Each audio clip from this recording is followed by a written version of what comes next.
É isso aí, gente. Vamos lá. Agora que nós vimos aí esse início da popularidade da vida do Senhor Jesus, nós vamos ver aquilo que impulsionou, aquilo que promoveu, né, Jesus como o influencer da época aí, que foram o quê? Os seus milagres.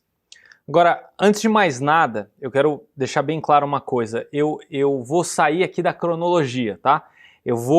Para poder relatar alguns milagres, eu não estou fazendo isso numa sequência cronológica, mas é só para a gente ter uma ideia daquilo que foi feito, ok? Primeiro milagre, como a gente já viu aí, é o do paralítico que desceu sobre o telhado da casa. E depois vem o episódio de Marcos 3, que eu quero ver com vocês aí, dos versículos de 1 a 6. Olha só comigo, acompanha aí Marcos 3, de 1 a 6. Noutra ocasião, ele entrou na sinagoga e estava ali um homem com uma das mãos atrofiada. Alguns deles estavam procurando um motivo para acusar Jesus. Por isso o observavam atentamente, para ver se ele iria curá-lo no sábado. Jesus disse ao homem da mão atrofiada: "Levante-se e venha para o meio." Depois Jesus lhes perguntou: "O que é permitido fazer no sábado? O bem ou o mal? Salvar a vida ou matar?" Mas eles permaneceram em silêncio. Irado, olhou para os que estavam à sua volta e, profundamente entristecido por causa do coração endurecido deles, disse ao homem: "Estenda a tua mão."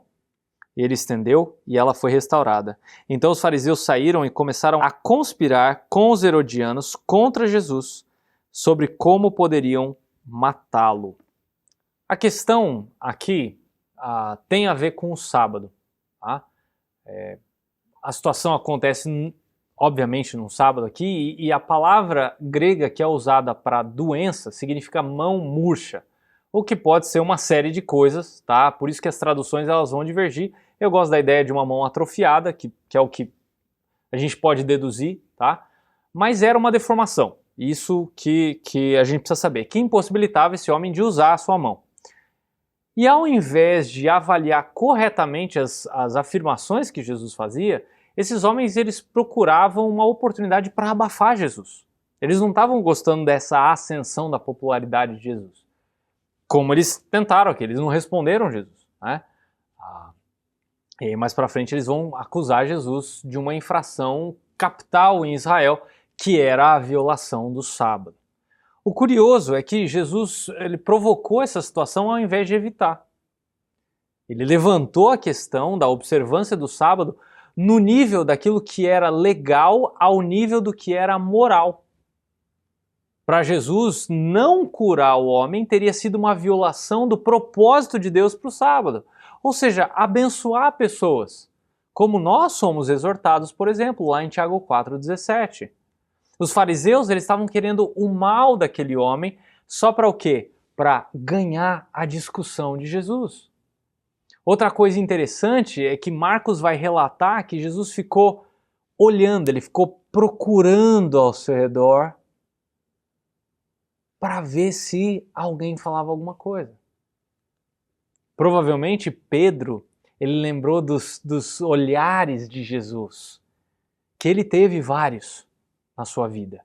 E aí ele relatou isso para João Marcos, né, que estava escrevendo o Evangelho. Esse versículo 5 aqui é o único lugar do Novo Testamento onde um escritor relata explicitamente que Jesus estava irado. Que fique claro, tá? O verbo está no tempo auristo, no grego, que indica que essa raiva foi momentânea, tá? Agora, por que Jesus ele não usou nada além de palavras para curar aquele homem? Os fariseus eles não podiam acusá-lo de trabalho no sábado ao fazer isso. Jesus não fez nenhuma ação, Jesus simplesmente falou. Mas olha até que ponto Jesus teve que chegar, né? Olha como é que é triste o impacto da religiosidade na vida das pessoas. Mais uma vez, como é que Deus criou o universo? Foi pela sua palavra, Gênesis 1:3. Os fariseus deveriam fazer uma conexão como essa e adorar Jesus como Deus, ainda mais quando Jesus, como o Filho do Homem, declara ser o Senhor do sábado. Ele presume a própria autoridade pelo qual o sábado foi instituído pelo Criador. O curioso é que nessa história, se você olhar lá no versículo 6, é que os fariseus e herodianos tinham pouco ou quase nada em comum, exceto o fato deles odiarem a Jesus. Então, na hora de se juntar com o seu inimigo para fazer o mal para Jesus, ok. Tirando isso, a gente continua inimigo. Os herodianos, eles eram apoiadores da autoridade romana sobre a Palestina. Tá? Juntos, os fariseus e os herodianos, eles temiam que Jesus pudesse ser uma influência política que fosse causar tormento ali na Palestina. E o curioso é que Jesus, ele não podia curar no sábado, mas eles podiam sair por aí, fazer reunião, tramar a morte de Jesus, enfim, a hipocrisia. Jesus não podia curar, mas eles podiam fazer tudo que a aglomeração que eles quisessem, né? É ridículo mesmo. Em seguida, a gente vê Jesus curando um surdo.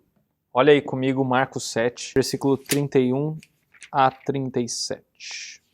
A seguir, Jesus saiu dos arredores de Tiro e atravessou Sidom até o mar da Galileia e a região de Decápolis.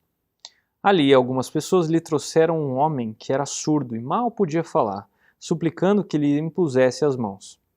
Depois de levá-lo à parte, longe da multidão, Jesus colocou os dedos nos ouvidos dele. Em seguida, cuspiu e tocou a língua do homem. Então voltou os olhos para o céu e, com um profundo suspiro, disse-lhe: Efatá, que significa abra-se. Com isso, os ouvidos do homem se abriram e sua língua ficou livre e ele começou a falar corretamente. Jesus ordenou-lhes que não contassem a ninguém. Mais uma vez aqui, né? Contudo, quanto mais ele os proibia, mais eles falavam. O povo ficava simplesmente maravilhado e dizia: ele faz tudo muito bem. Faz até um surdo ouvir e um mudo falar. Gente, o Evangelho de Marcos é o único que relata esse milagre aqui. Provavelmente por se tratar da cura de um gentio. E esse é muito significativo porque relata Jesus também abrindo os ouvidos espirituais desse homem, que abriria a sua boca agora para proclamar verdades espirituais, né? Então ele ouviu e aí ele pode proclamar. Mas por que Jesus precisou tocar na língua, né? O ouvido? Tá? No mundo greco-romano e também no mundo judeu, isso era uma prática terapêutica comum. Então, isso provavelmente sinalizaria para todos o que Jesus pretendia fazer. Embora Jesus pudesse curar esse homem, como ele fez com o homem da mão atrofiada, né, simplesmente falando ou estalando um dedo, qualquer coisa assim, Jesus escolheu sinalizar, mostrar para as pessoas que estavam ao seu redor aquilo que ele estava para fazer. Agora, repara em Jesus aqui, olha o versículo 34, né? Ele volta os olhos para o céu e com um profundo suspiro, ele fala, abra-se, né? Efatá. Interessante. A associação que Jesus faz da cura para com o Pai. Jesus suspirou. O texto relata que ele falou em aramaico, a língua da Palestina. Por que será? Creio eu que foi um milagre que envolveu aí uma guerra espiritual. Repara, é bem diferente do que foi o milagre anterior aí do homem com a mão deformada ou atrofiada. Então, isso de novo, é uma impressão pessoal que eu tenho, né, porque que ele usa inclusive o aramaico para isso, mas o fato é que se repete é que Jesus pediu para que o homem não contasse, não espalhasse, né, para ele manter silêncio sobre o milagre, coisa que ele já tinha feito lá no capítulo 1 de Marcos, fez de novo no capítulo 5, faz de novo aqui, e é curioso que o povo não obedece. Eles falam, né? Talvez seja parecido conosco, né? Nós ficamos emocionados, alegres, até prestamos uma certa homenagem a Deus, mas a gente tem muita dificuldade com a obediência a Deus. É ou não é? Olha que interessante, né? Não muda muito. Por fim, eu quero tocar na história aqui do cego em Betsaida. Abre comigo aí no próximo capítulo. Olha os versículos de 22 a 26. Eles foram para Betsaida e algumas pessoas trouxeram um cego a Jesus, suplicando que tocasse nele. Ele tomou o cego pela mão e o levou para fora do povoado. Depois de cuspir nos olhos do homem e impor-lhes as mãos, Jesus perguntou: Você está vendo alguma coisa? Ele levantou os olhos e disse: Vejo pessoas. Elas parecem árvores andando. Mais uma vez, Jesus colocou as mãos sobre os olhos do homem.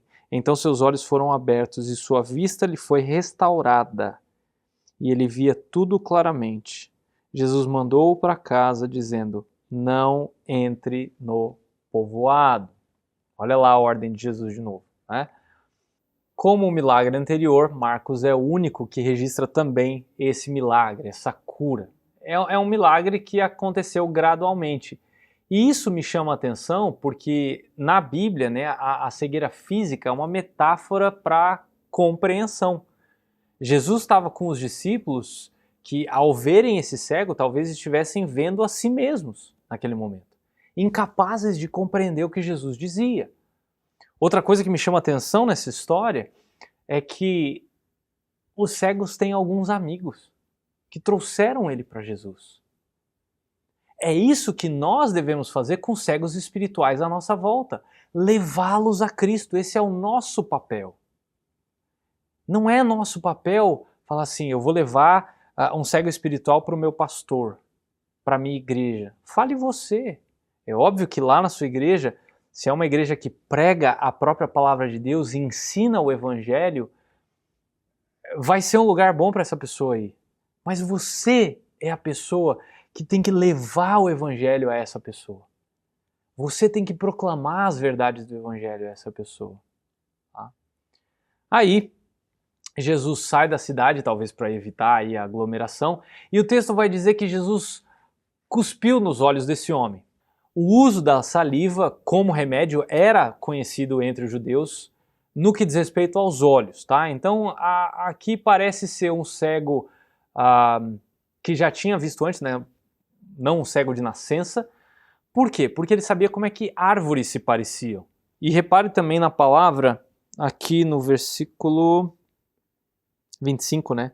Que a sua vista lhe foi restaurada, tá? Então a impressão que dá é que esse homem aqui sabia o que ele estava vendo, né?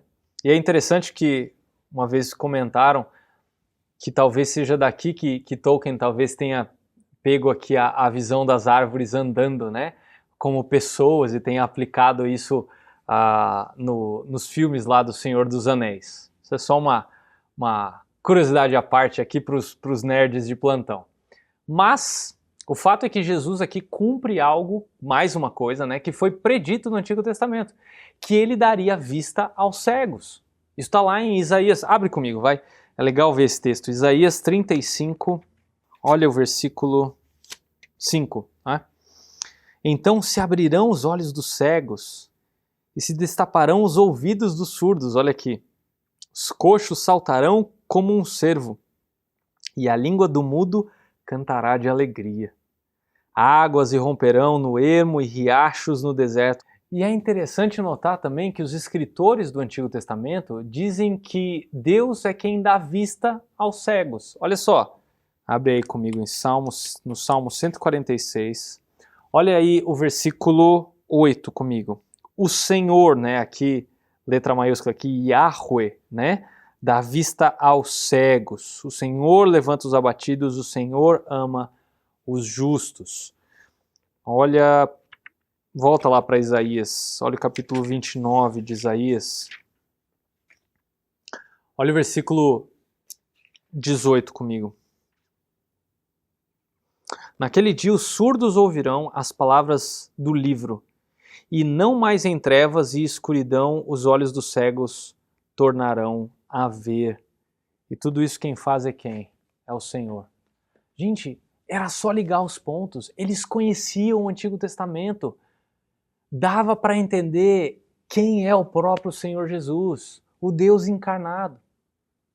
mas eles insistiam em não ver, não apreciar essa ligação do Antigo Testamento com o Novo Testamento e encarar Jesus ali como seu Messias. Por quê? Porque eles queriam alguém que viesse para dominar, para conquistar Roma e libertar o povo de Israel de uma maneira política, geográfica, né? Ao invés de atentar para a maneira como Deus queria libertá-los, né? Que era justamente dessa prisão espiritual aí. Gente, existem muitos outros milagres, tá? De novo, não dá para cobrir tudo nessa matéria, estou só dando algumas porções. Em seguida, o que eu quero ver com vocês? Os exorcismos que Jesus fez, tá? Então, se você está no pique aí, você continua, senão você faz uma pausa e você volta um pouco mais tarde para a gente poder ver os exorcismos de Jesus.